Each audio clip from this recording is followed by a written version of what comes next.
just want to point out that the video that the lady senator presented was obviously opinionated, a propaganda tool, right? It's should be stricken off the record. Kaya wala kami kinalaman dyan. Bakit dapat sinama kami dyan sa propaganda na yan? At grade 13, that should not be shown here. Because what will stop us now, Madam President, for that lady senator, that we come up also with a propaganda video here, papalabas din namin, yung mga sala nila. Mag-aalis siya sa gobyerno na. Mag-aalis siya sa kapatid niya. Marahin niya kapatid niya. Swore to defend. Maraming salamat po. Thank you. Madam President, may Yes, we recognize Senator Nixon. point of order. Madam President, point of order. Under Section 93, 94, 95 of the Parliamentary Acts of Language, I just want to point out that the video that the lady senator presented was obviously opinionated, a propaganda tool, right? It's should be stricken off the record, Madam President. And it's unparliamentary. We've seen videos presenting evidence on issues that are taken up on the floor.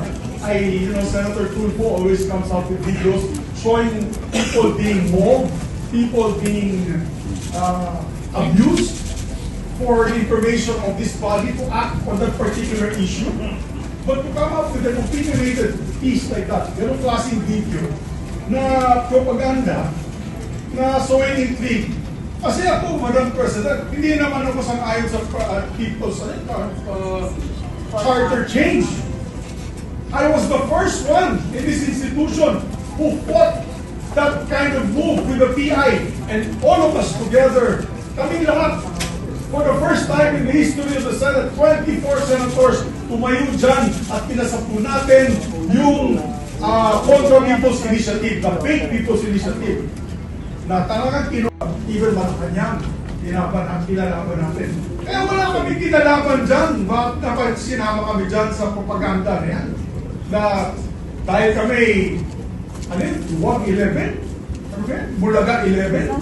At grade 13? That should not be shown here. Because what will stop us now, Madam President, for that lady senator, that we come up also with a propaganda video here, papalabas din namin, yung mga sala nila. Oo, kung ano-ano, hindi naman kami ganyan. No? To gain traction, to gain views, publicity, will destroy our fellow colleagues here. Walang ganyanan. Ako, hindi ako nagagalit, kilala niyo ako. Ako pinaka-amiable dito, mahal kayo na. Pero hindi tama yung pangyayari niyo. Hindi ba? Kung galit po kayo, salita po siya dyan, mag-aalis siya sa gobyerno na. Mag-aalis siya sa kapatid niya. Marahin niya kapatid niya. Ikaw naman niya idamay yung mga tao na walang kinalaman dyan. Katulad niya, never ako kinausap ni Senate President Soto. Never ako kinausap ng mga kasama ko dito about charter change. Kasi alam din nila, tulad ko. Kinanap ko din sila. Wala silang kausap. Wala silang kinalaman. Wala silang alam sa charter change. This whole group is just nodding, shaking their heads. There is no such thing. Hindi badiday na tayo dito sa Senado. Kaya sinasabi, we're circus. I apologize to those who are watching.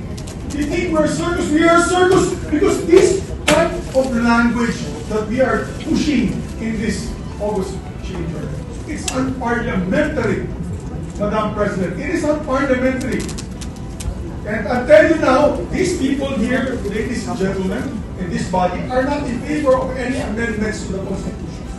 We just want to bring back the integrity of this same chamber. Cannot be discussed as a group, as a body, that we fight for our integrity, for the good name to be brought back, for people like Joko, people like Anyada, people like Aquino, people like Salonga, even Frank Vilon, people like Miriam Defensor Santiago, Joker Arroyo, who stood here for what was the best times of our institution. Have we forgotten that and we've made it already like a circus? Madam Chair, I do not agree. Because I'm not Macamarcos. I'm not, so when you come up with a propaganda tool like that, hitting all of us, it makes us look that we are, nagpagkasapani po kami ng mali at nasapani po kami ng mga demonyo. Kapag may panindigan po kami lahat dito, Madam President. So therefore, you can see my passion on this.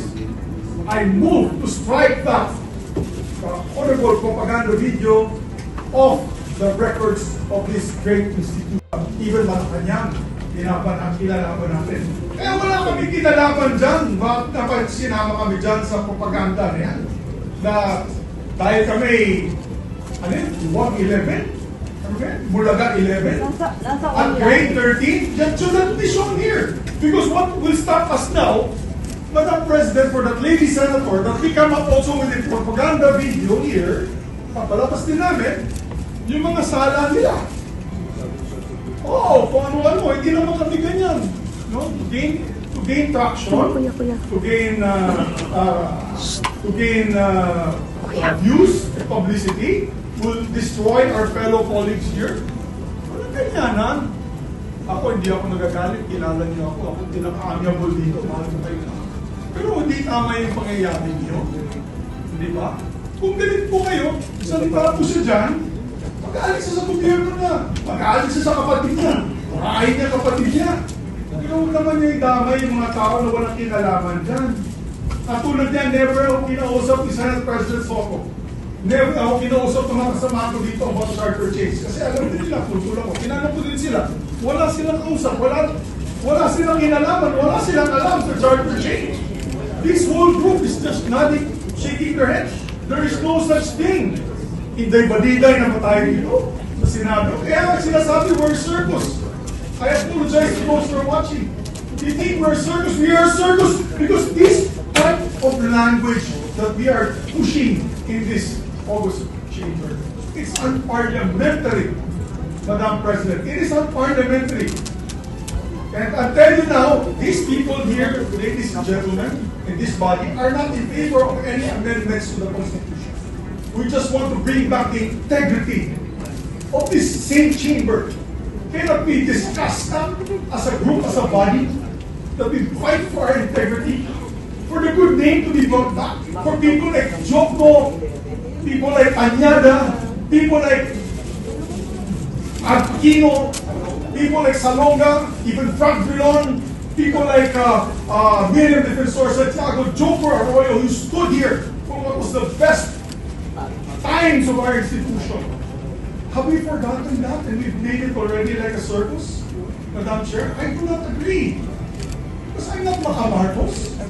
I'm not, so when you come up with a propaganda tool like that, hitting all of us, it makes us look that we are, nagpagkasapanig po kami ng mali at nasapanig po kami ng mga demonyo. Kapag may panindigan po kami lahat dito, Madam President. So therefore, you can see my passion on this. I move to strike that horrible propaganda video off the records of this great institution.